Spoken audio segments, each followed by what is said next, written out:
live. So welcome back, everybody. I have with me, I'm gonna try to say your name right, Mwesige Joram. Did I get that right? Yes, Close. that is right. All right. And he is an administrator for ALED in Uganda, which is I'm sorry, I forgot the acronym. Why don't you tell me about it? The name of the what? The ALED. What does ALED stand for? I beg your pardon? Your organization, ALED. My organization is Action for Liberty and Economic Development, a libertarian think tank in Uganda. That's right. And so we started talking on Facebook because I saw that you started a libertarian library in Uganda, Yes. and it looks like you're sitting there right now. We started a library in 2017. One of my director, Mr. Mugabe John, one of the directors of ALED started it with the help of some mother organizations. Right. I saw that. I think it was Students for is it Students for Liberty that was helping you out? You have some. Students for Liberty. Yeah, you work with them. Is one of the student movement that was started. One of my director, Mr. Mugabe John, is the same person who started that organization, Students for Liberty Uganda. Okay, so tell me about what you do there. Here, actually, it's all about a free society. We engage in a free society. Actually, as you understand the principle, limited government, rule of law, and individual liberty. That's what we advocate for. And so, recently, we have been having a lot of activities, like rule of law conference, limited tax campaign, and others. So what typically happens at those activities? In activities, we mobilize the community actually to come and teach them about how to engage government, about their freedom and how they can situate without being oppressed. For example, here we have draconian laws, how they can actually engage the government to formulate good laws which give freedom to people. And so I saw you have in your classes, I'll actually show, you sent me some video of that. You have a lot of classes and a lot of people show up for that. What do you usually talk about? We have several campaigns in those. We go to schools, especially we partner with Students for Liberty, because it's one of the liberty movement in this country. The other one is more concerned about students. Ours is much concerned about the community. Students for Liberty is concerned with students, and Action for Liberty and Economic Development is much concerned with students, with community, I mean. And in those conferences, when we partner, we bring different people. For example, we have had the more poverty campaign, where we have been, where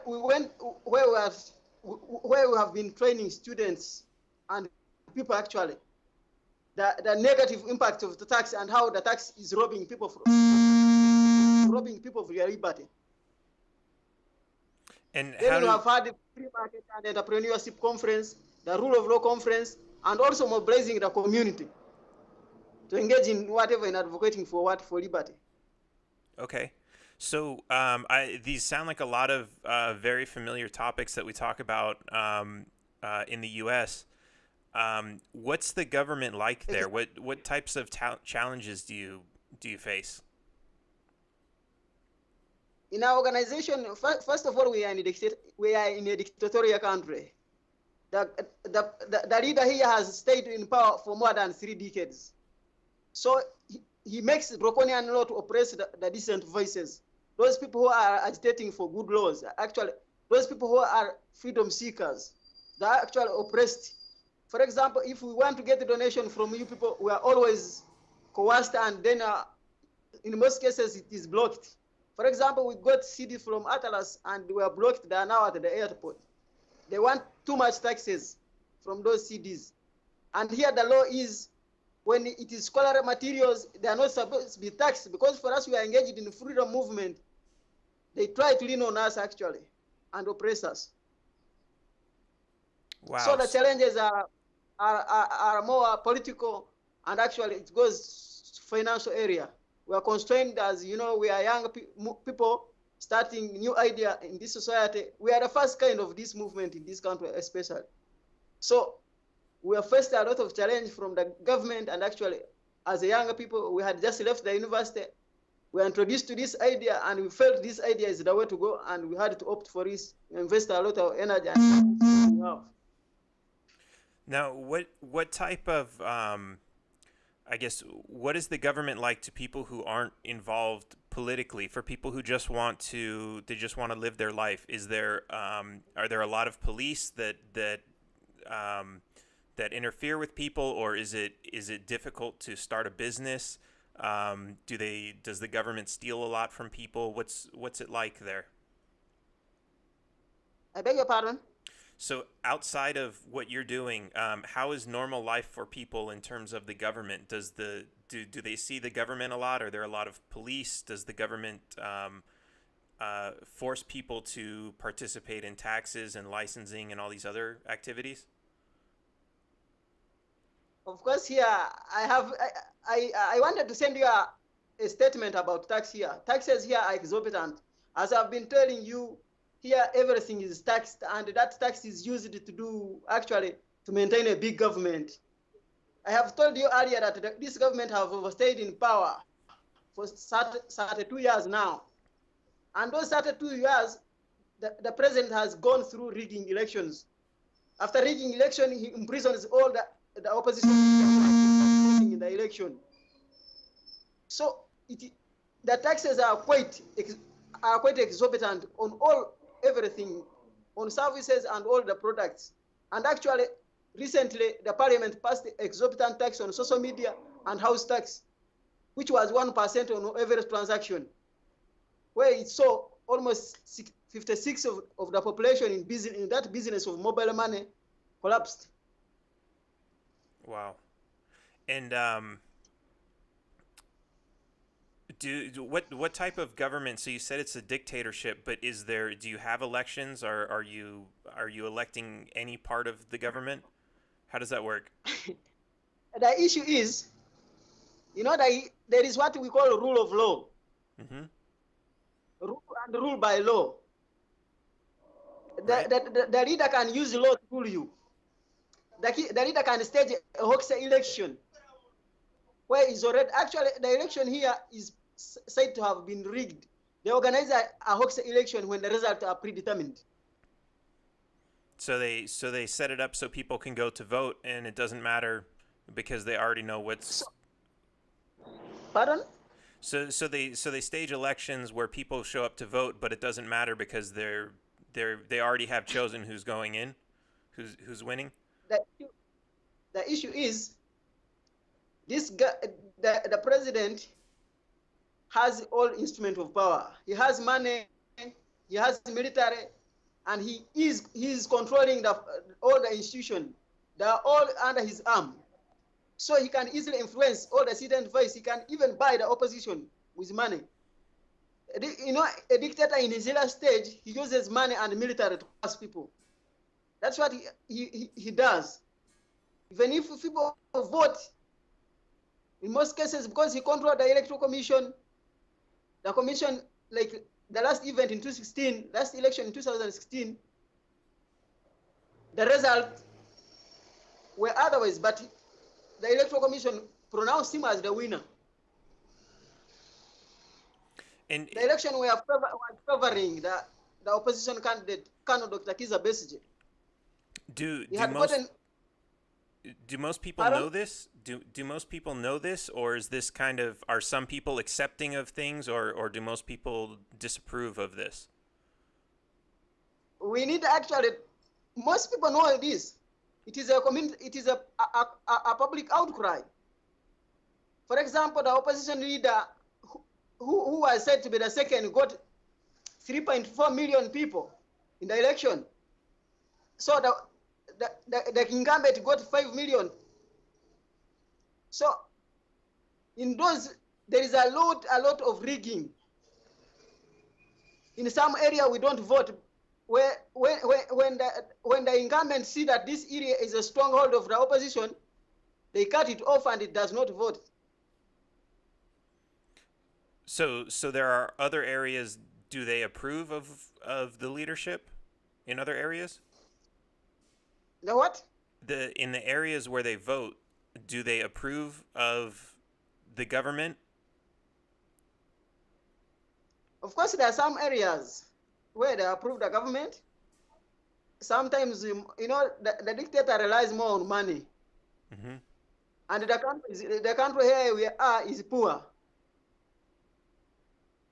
One of the area which has been used by the dictator to control the population is impoverishing them. First, he had to make sure he killed all the cooperative societies. He killed the initiative of all peoples who were working for progress. And most people are very poor. Actually, the statistics show 56% of the population and less than $2 a day. So entirely, when someone brings some money to you, when a leader brings money to you, you see him as a messiah.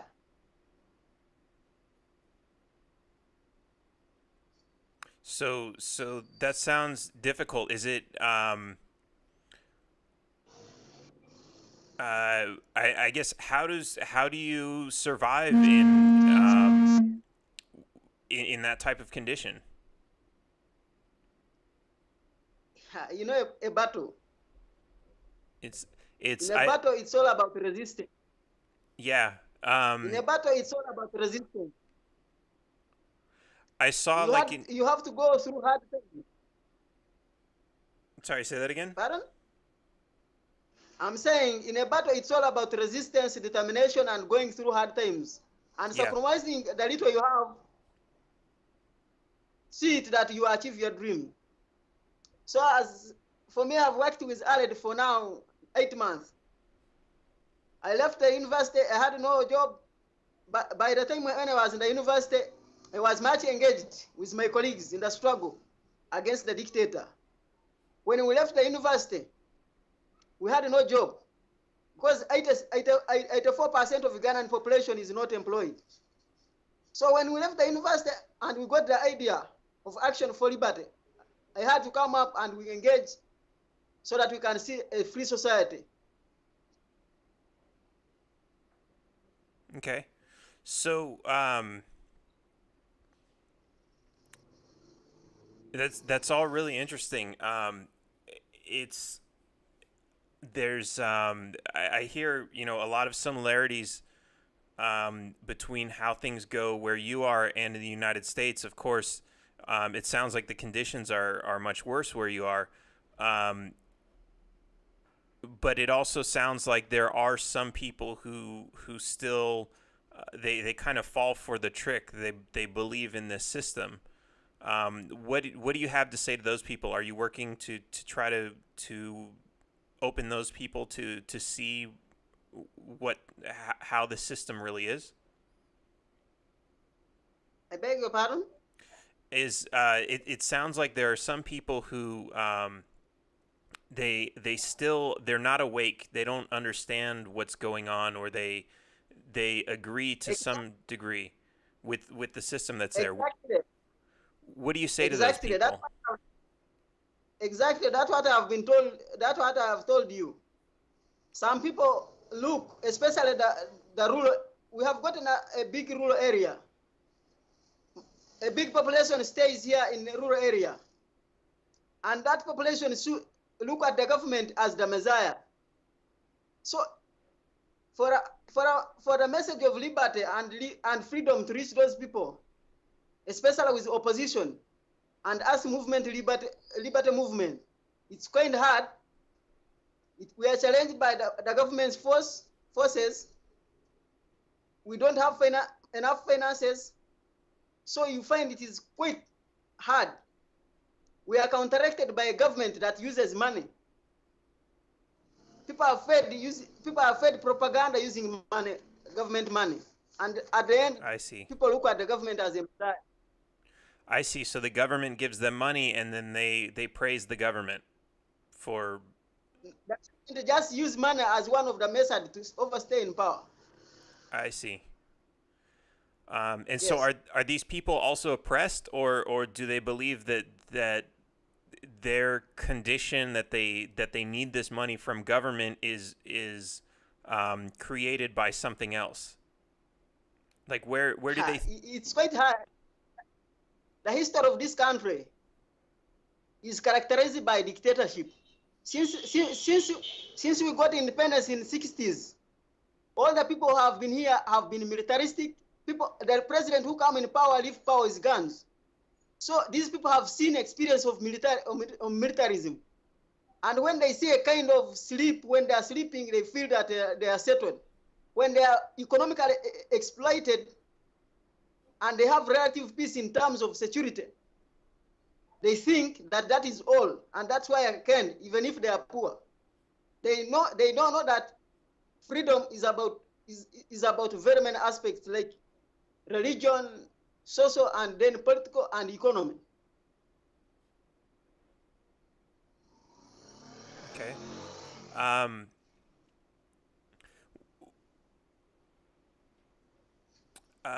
I'm trying to think of how much do you know about the politics in the United States? Do you follow at all? Pardon? Do you know much about the politics in the United States? I don't know very much about United States politics. Okay. But I'm trying to follow. Especially from Obama to then this Trump. Trump. And today I'm very much concerned with the libertarian movement. Like this Laresap, people who are contesting in those counties for MP and Senate. Yeah. So I'm catching up with those people. It's very interesting because I hear a lot of the same things in different degrees. Of course, there are a lot of people in the U.S. that they really don't have it so bad, but they think that they might be doing very well. They're living a very good life, but they still feel it's necessary for government to give them things. So it's kind of like government it still convinces people that they need to take more from other people. They still have this need to praise government even when they have so much to live their lives on. Their lives they're not as bad as they think they are, and so now I'm hearing some of what you're saying, and this is obviously a much a tougher government that you're dealing with, and people still have the same mentality. So it's very interesting to see that. I think regardless of the conditions, there's always that control that people will they control the people that they're oppressing, and they convince people that a government will oppress people, but then they'll convince them that they're doing them a favor. And it seems like that seems to be the case. Yes. No matter what level, what size the government is, or what state the people are in. Yes. I saw something else. I saw was I was looking kind of like around where you live, just on the Google Maps to see what's around there, and I saw that there's like a lot of, so you have an airport, and then around the area you have like a lot of like nice hotels and tourism. How does that play into all of this? Pardon? I saw that you have a lot of nice hotels and tourism around your airport. And I know that like a lot of countries, what they do is they try to give the appearance that they're a nice government, so that they can attract people, foreigners, to come spend tourism money in these nice places. And it looked like I saw some of that around your airport. There's really nice hotels, and it looks like there might be a lot of tourism over there. Do you know much about that? Exactly. Uganda has a great one of the rich tourism is one of the rich tourist destination, but it has been actually discouraged by the insecurity in the country. Uganda is one of the country which has been insecure politically and politically. We have had wars here for some time. We have had killing of very prominent people using guns. And here the guns are only owned by the government. So it's quite challenging, and those are what are letting down our tourism sector. It is insecurity.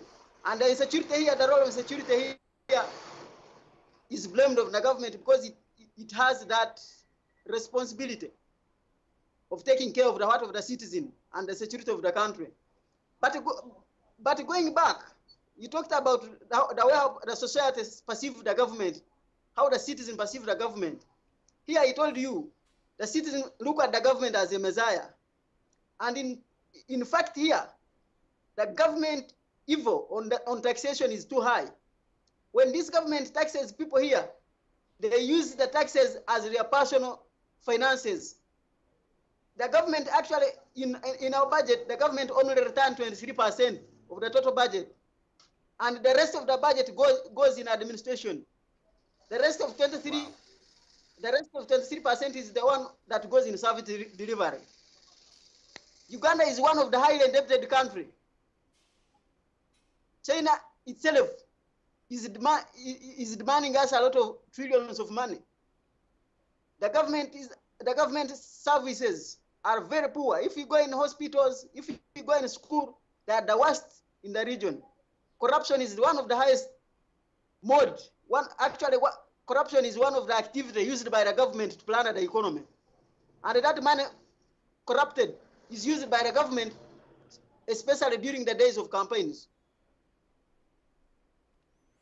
So to people who praise the government, how do they feel about the schools and hospitals? Are they happy with them, or do they not use the government hospitals? I know you said the military doesn't. Uganda is one of the least growing economy. It's a still a rudimentary society. So citizen needs a lot of civic education. You may tell a citizen that this is the advantage of you being free, but the citizen may not understand you. That's why I'm telling you, they look sometimes at government services as one of the journal where they see a government as a messiah. When the citizen don't know that he even pays tax. You can imagine a society where the citizen don't know that he pays tax. Of course, here most of the taxes are indirect. There is what we call indirect taxes. We had a graduated tax which we were paying sometime back were abolished. So a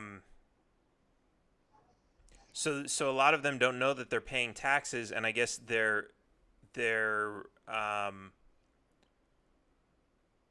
are they in the belief that these things just wouldn't exist without government? As far as like government is the only reason they have schools? Is that what they believe? Pardon? So do these people believe that the only reason they have schools is because of government? No, okay. There is a percentage of people who are confronting the government. The trend of people opposing the government with time is increasing, and some people are aware that it is not even the private sector can provide education, and there are those. A small percentage, especially these days in the village, which is still backward, and it's not aware that public sector, private sector can also provide education and other services. So is that expensive for people to use that instead of the government school? I told you that population is very poor. So private schools are very expensive. And going in those private schools is for the rich people, especially. And the government has built one of the fake schools and hospital. Government workers and those people in government do not go in public schools and public hospitals. They go in private hospital and private schools. And most of the government officials, top government officials, fly out for treatment. That's why they have established very fake, very poor health system and education system. When it comes to their welfare, for them, they fly out. And they get all this money from the people that they've taken it from, and they're not giving this back. So that's really interesting. It's so. What do you see as a path towards solving this problem? What do you see as the solution to this? Our education is a bit longer strategy because of two things. One, we need manpower. Then secondly, we need finance. The third one, maybe we are in a military government. So those one are trying to impede our process towards advancing for a free society. And so how many people do you need to reach with this? Like how big is the country, and how many people do you think, I guess, how many people do you think will receive this message? Because, you say that so many people, they look up to government because they're bribed by government. How many people do you think that you can reach just with education, knowing that so many people are paid for?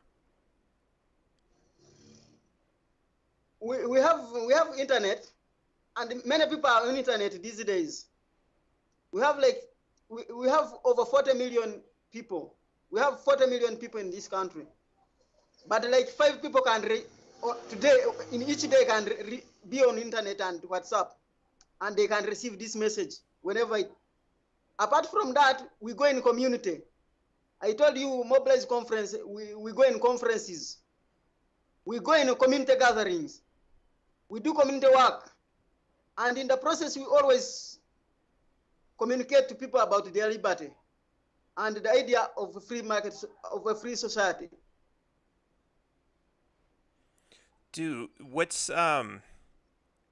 What in general, are people happy there? Are outside of, I know, like in a lot of places, even when people are oppressed, they seem to be happy or at least content with the way that their lives are. Are people happy, or how do they feel on a normal day? That question is kind of subjective. You cannot determine how someone is happy. But here the characteristic of people has been, they have been very close to the government always. All the past regimes, people have been close to them, and the government which have been disposed of from power, they have had a very successful elections. And when the struggle to overthrow such a government come, and when such a government are overthrown, you see people in all corners of this country jubilating that we have survived such a regime. So people are oppressed and they cannot speak out. They are oppressed financially to the extent that they depend on the government and they can't speak out. They are politically coerced to the extent that they want political position, and because of that, they can also not speak out. And even the instruments of governance, the voices that will be influencing the government, such as religious leaders, they are also coerced and influenced by the government. And most of those are given gifts and cars to drive themselves. So they cannot talk. So you cannot determine if the society is not happy or not, because there are things which determines a happy society.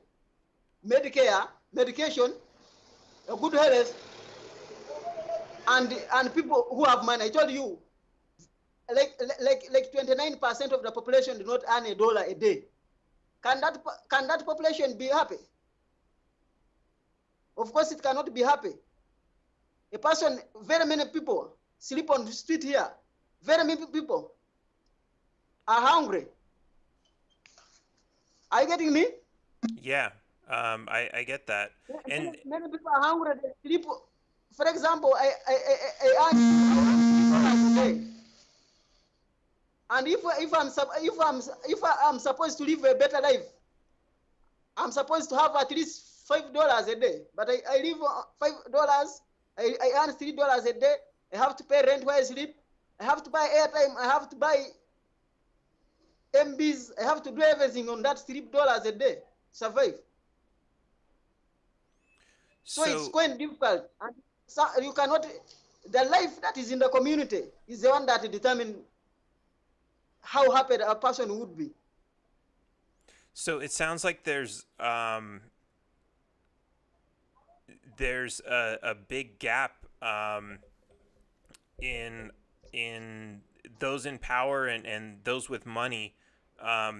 Is like who do you you said you have to pay rent where you live. What type of people rent to you? Are those people like very close to government? Do you have like a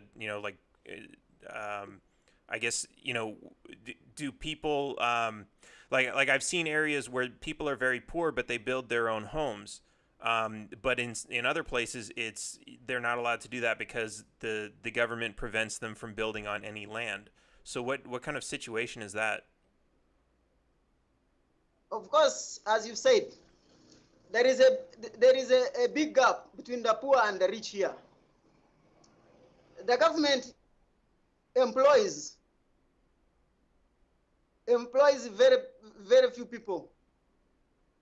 And the people who are in private sector who are rich are kind of few. So the gap between the poor and the rich is very wide. And in fact, when you go and look at taxation, this tax system, it's promoting inequality. Everyone is taxed seriously. Buy a packet of salt or a quart of sugar, almost like the rich person. So it's kind that the taxation system that they imagine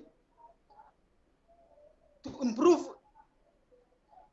income equity, in fact, it is promoting income inequality.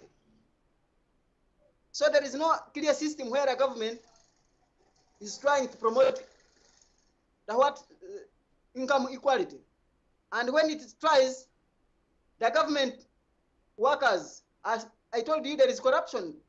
They are very corrupt, and the system, actually, they are bringing money scheme. Sometimes the government is giving people donation, and in those donations, you find a lot of corruption.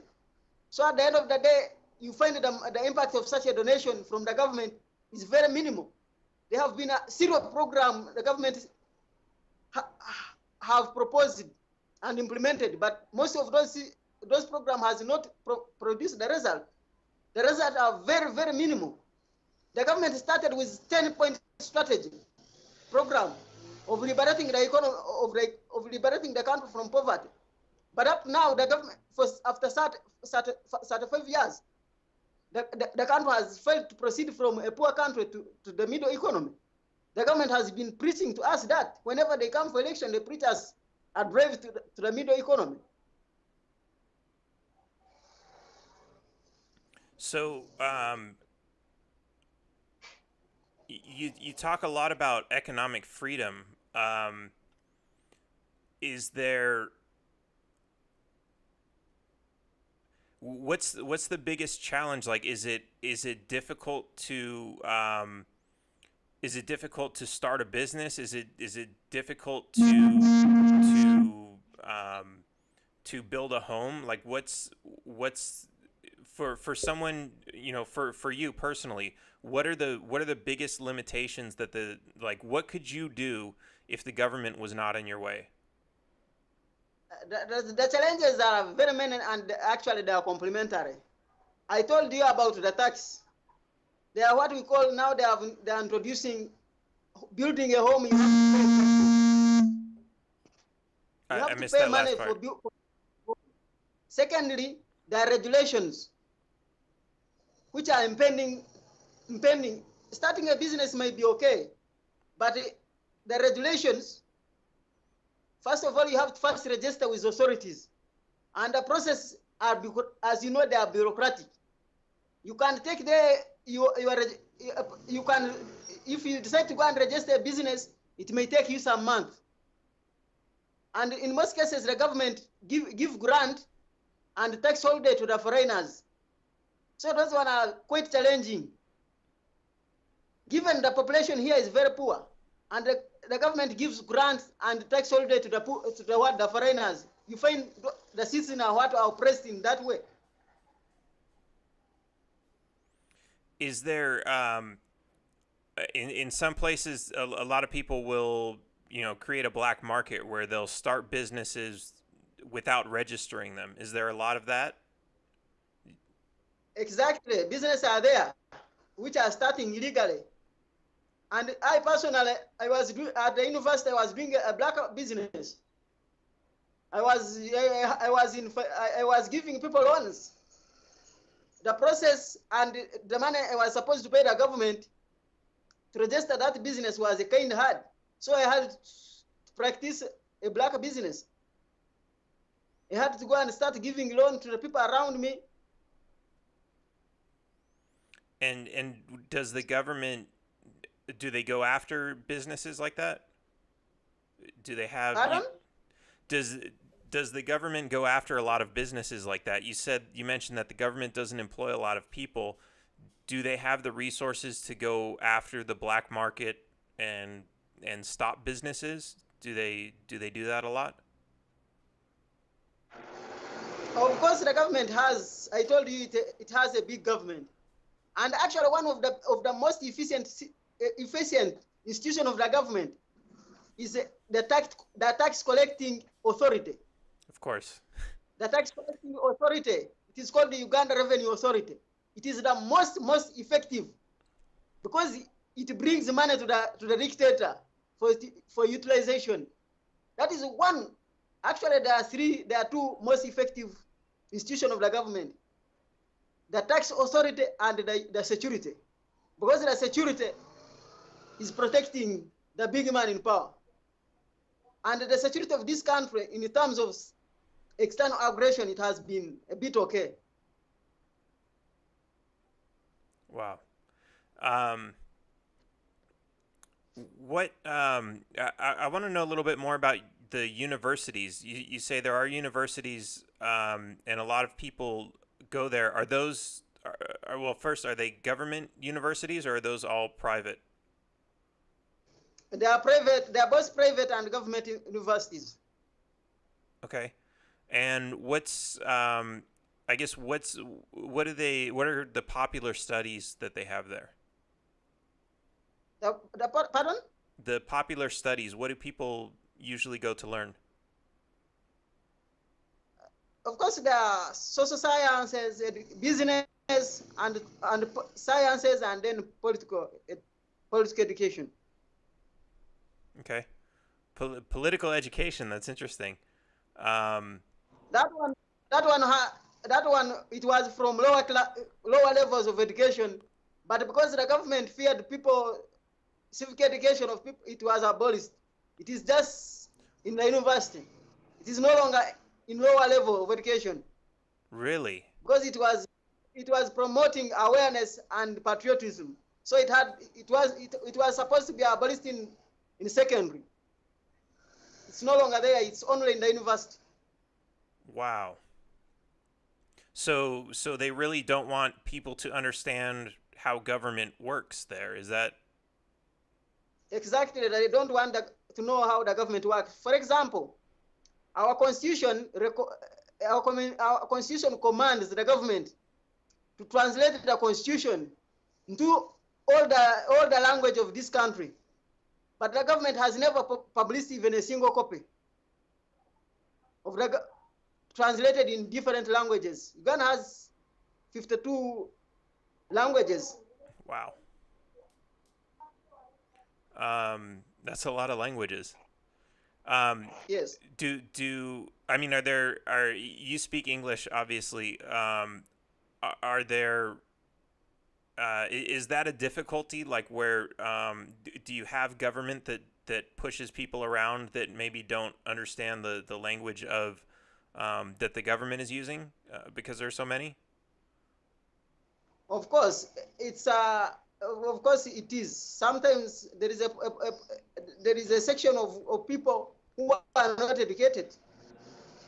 They will not understand all the language from different corners of the country. And sometimes there is a section of people in the society who do not understand English. And does the government have one official language that it uses? Manifestos. They have manifestos. They do have manifestos. But they are rarely implemented. Those manifestos are a campaign manifesto. Mm-hmm. They are only used during manifesto, and they rarely implement them after the elections. And so what is that?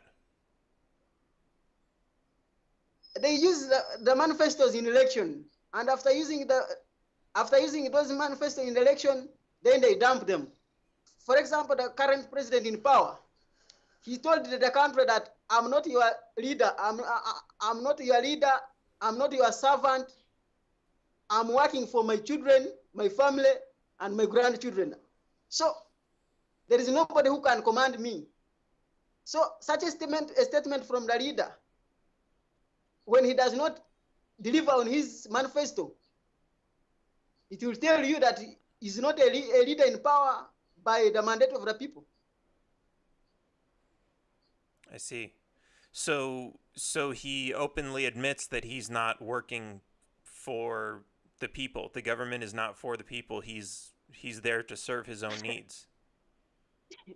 He admitted on that on international media in one of the neighboring countries.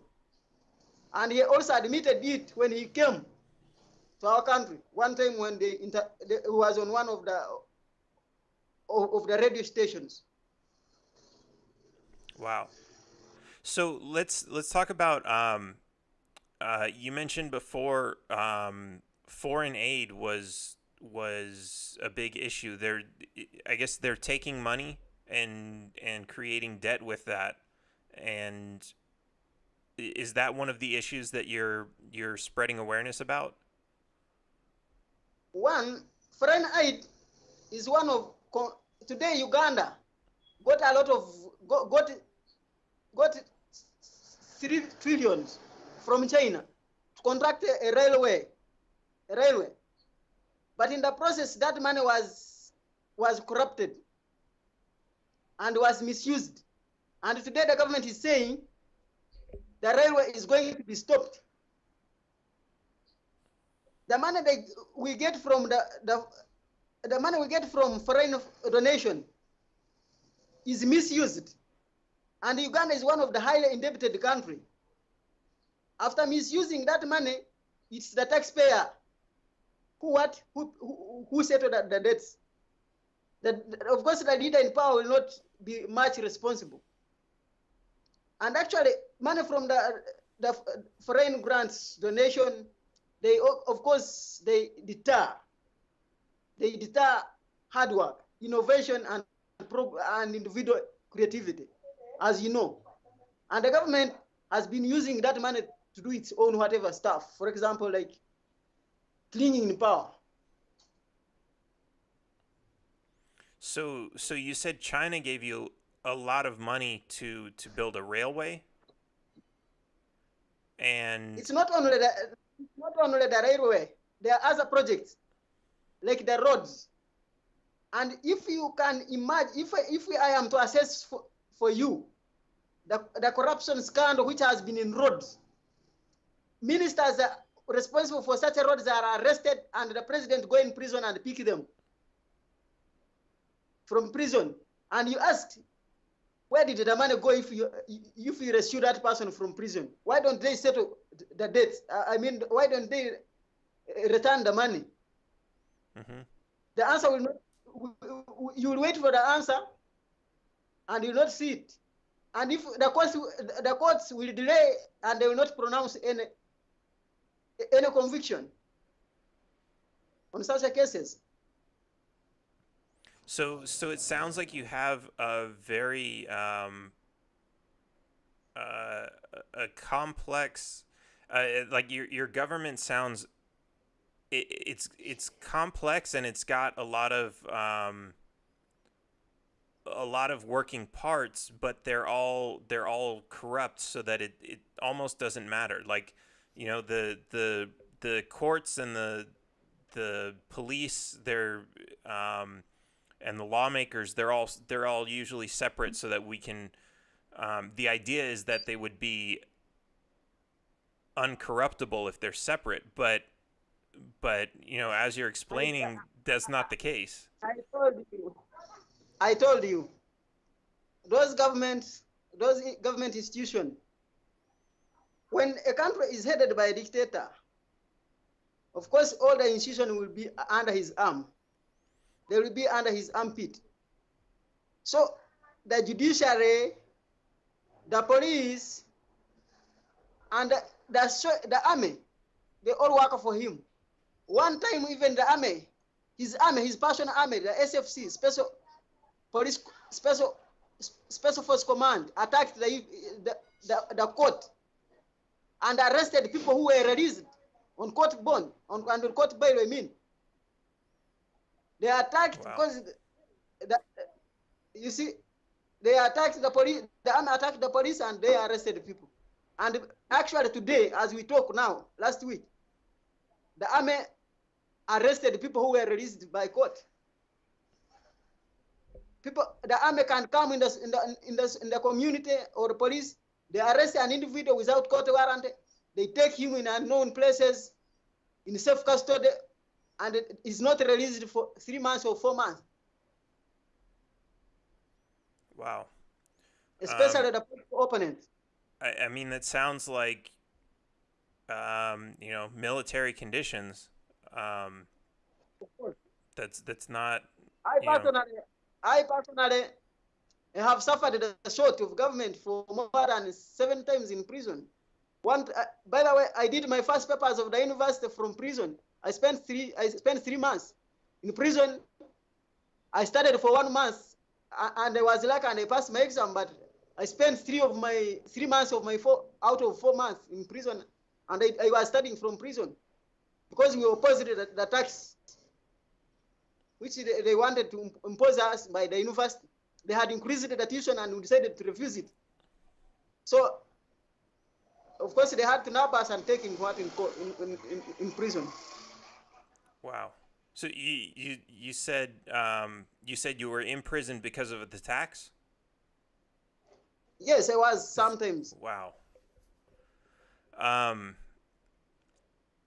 Man, is there? So we're getting close to the end, but is there anything? Is there anything you can have as far as help? If anyone is watching, most of my viewers are in the U.S. or in the West. Is there anything that we can do to help you? Books, donations, support, electronic media, anything? Yes, we need help in support, donation. We need books. Sometimes finance. You know, as you can see our office, how it looks. It's a very you can see it. Yeah. You can see office. Yeah, I can see behind That's you. what our office looks like. You can see our operational desktop. That's how they appear. Actually, we need, if we are to push on well with the struggle, it's so here We need some finance for mobilization purposes. We need more books. We need more friends. Actually, in January, we have a conference, East Africa Student for Liberty Conference. We are going to organize it, and I don't know if you are capable. You can be one of our vista. I'd love that. So we need the material actually. Sometimes you need funds to run the business like conferences, media campaigns, and also going in the community to mobilize other people to join the movement. Okay. So Yes. I already told you there's a couple books that I'm gonna try to send your way. There's a couple books that I'm gonna send your way pretty soon. And so if anyone else watching wants to send you anything, what's the best way they can get in contact with you? Is it through Facebook or an email? That is my Facebook account, and I'm always active. I also have an email. Okay. So let's do this. When I post the video, I'll post a link to your Facebook, and we can put your email in there if you want. And hopefully, when we post this video, we'll put a link to your Facebook page and your email, so people can get in contact with you. Okay, thank you for that endeavors. Absolutely. I guess we've got a few minutes left. Is there anything else you want to say as far as a message that you're passionate about, or some advice that you can give to anyone in any part of the world that might be going through what you're going through? I was in politics. I've been in politics for 10 years. I always advocated for justice. When I joined the university and fully joined politics, the people at home sent me away because we are afraid. How can you start fighting the government? When I joined politics, in most cases, I advocated for justice. But when in 2014, I met the idea of libertarianism. Actually, the way how my understanding of politics changed. I looked at individual liberty as one of the most resources someone can earn in the world or in a society. So, if be it democracy cannot give us liberty. Democracy is a hoax political idea of governance. I have started writing an article about democracy. It's one of a hoax idea. For example, the rule of majority. Majority people sit on the minority.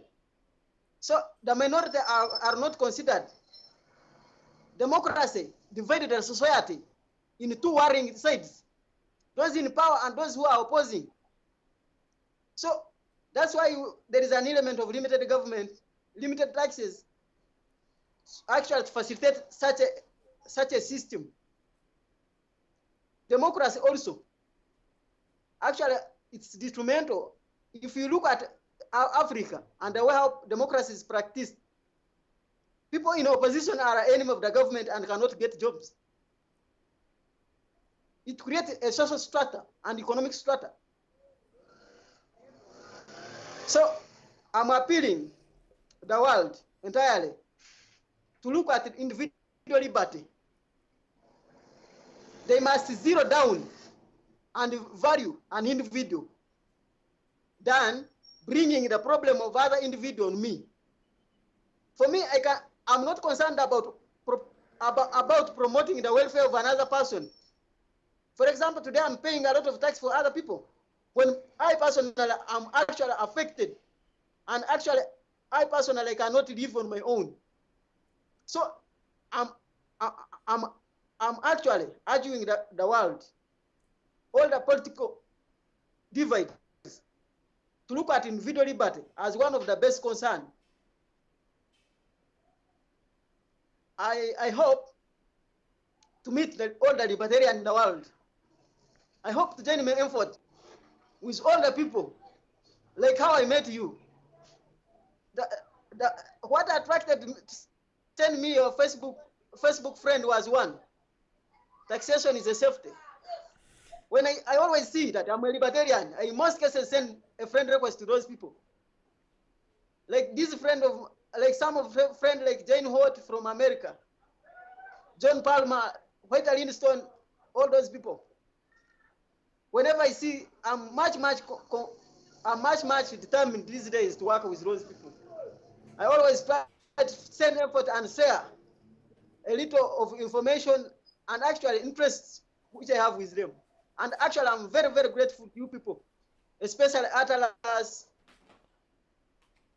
Students for Liberty, and all those people, individuals like you who are trying to come and help us. We are very grateful people. We need actually to promote this idea to reach every humanity. Thank you very much for that work.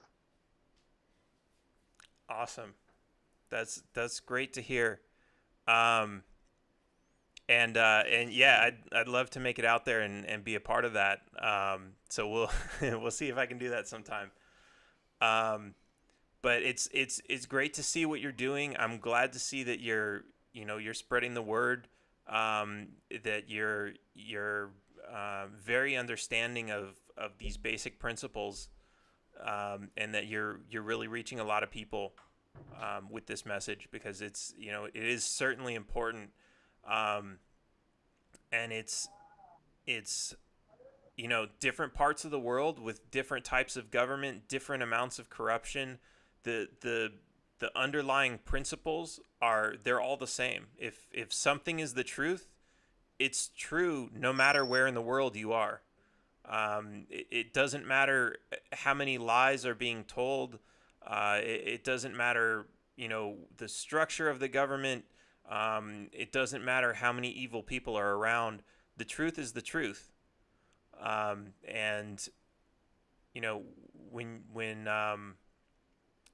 when you have all these systems of government that are based on lies, they just the truth is, the lies will come apart and the truth doesn't.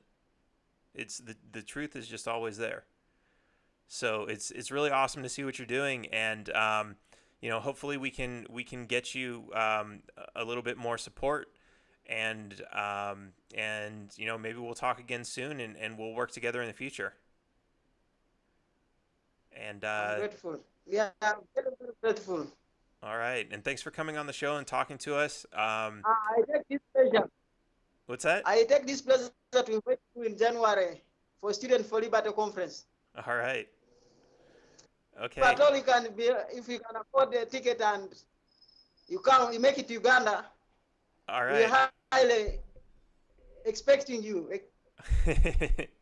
All right. I will try, because that Very interact with you physically.